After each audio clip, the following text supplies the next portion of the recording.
Welcome back to consecutive day 852 of a diary of a runpreneur.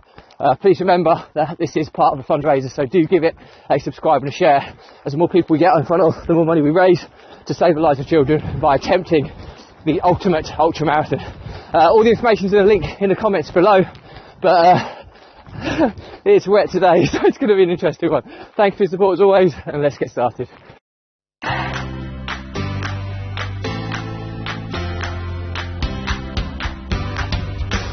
So, consecutive day 852 of a diary of a runpreneur. Now, first things first, I'm going to state the obvious. It is absolutely hammering it down.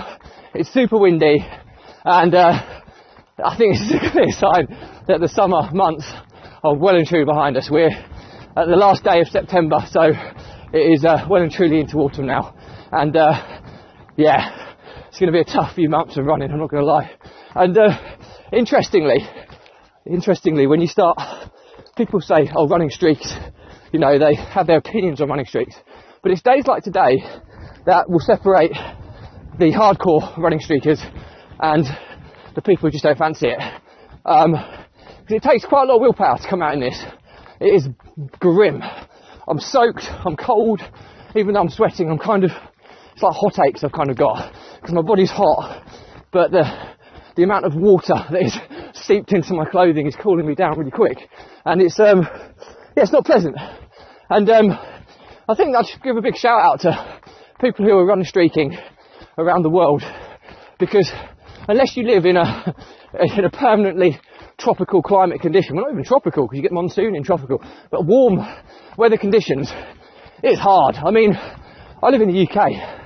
Think of people who are in like Canada and you know, the Scandinavian countries, the people that get super extreme temperatures and they're out there doing that, then do you know what? I take my hat off to you and huge respect for you, because it's not easy. I mean, I'm in the UK, I get all the seasons, so it's lovely to run in the spring, summer and autumn, but it's those 3 to 5 months around the winter months. I know technically you only get 3 months in winter, but you do normally get one either side, which is pretty grim as well.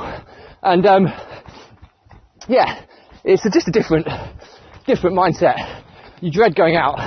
You have to be so conditioned, so mentally resilient to go out there. And I'm fortunate enough as a runner to have done some pretty extreme events in my time.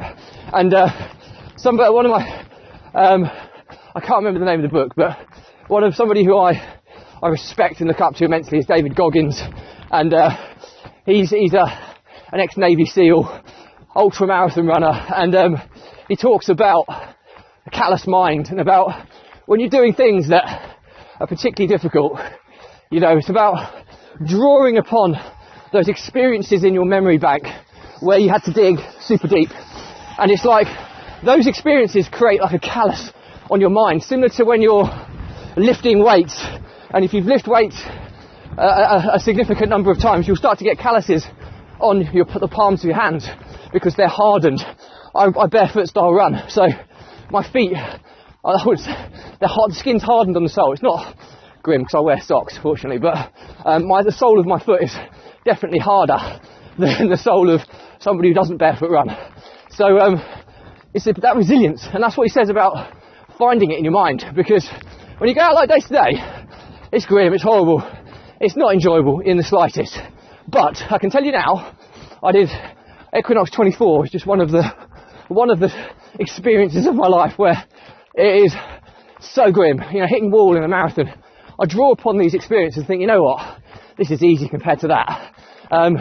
Those darkest spots in your life, turn them into a positive and use them to make your mind resilient to adversity.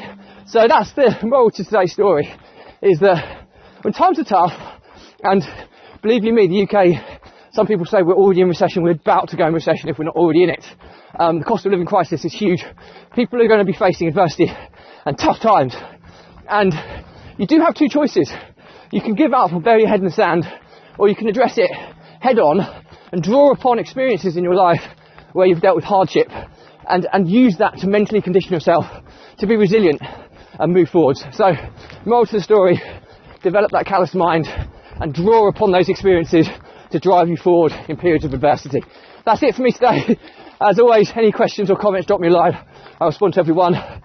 Please do subscribe and share this, as it is part of a fundraiser to save the lives of children by attempting the ultimate ultramarathon. All the information's in the link in the comments below. Thank you for your support. As always, stay positive, stay happy, and I'll see you again tomorrow.